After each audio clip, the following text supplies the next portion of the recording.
यह भारत का वो कुंड है जहां भगवान परशुराम ने अपनी मां की हत्या करने के बाद अपने हाथ से चिपकी हुई कुल्हाड़ी से मुक्ति पाई थी।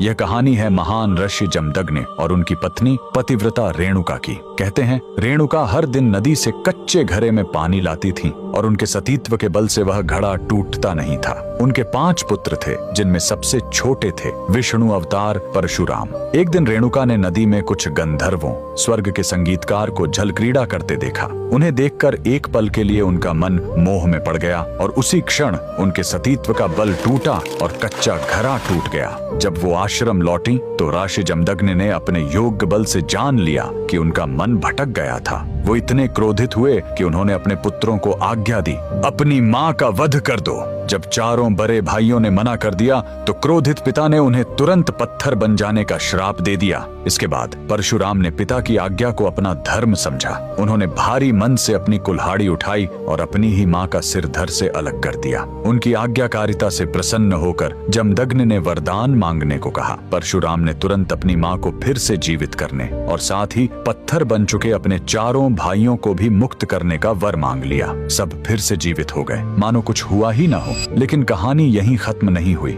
मातृ हत्या का पाप उस कुल्हाड़ी पर एक दाग की तरह चिपक गया और वो उनके हाथ से अलग ही नहीं हो रही थी। उस पाप से मुक्ति पाने के लिए वह दर दर भटकते रहे, लेकिन कोई भी तीर्थ उस कुल्हाड़ी को छुड़ा नहीं सका। अंत में वह पहुंचे पूर्वी हिमालय की लोहित नदी के किनारे और जैसे ही उन्होंने इस कुंड के जल को छुआ, चमत्कार हुआ। कुल्हाड़ी अपने आप उनके हाथ से छूट गई। यही पवित्र स्थान आज अरुणाचल प्रदेश में परशुराम कुंड के नाम से जाना जाता है। आज भी हर साल मकर संक्रांति पर हजारों श्रद्धालु यहाँ इस विश्वास के साथ डुबकी लगाने आते हैं कि यह कुंड उनके सारे पापों को धो डालता है, ठीक वैसे ही जैसे इसने स्वयं भगवान परशुराम को पाप मुक्त किया था। भगवान परशुराम को दिल से मानने वाले सभी भक्त कमेंट्स में जय परशुराम जरूर लिखें।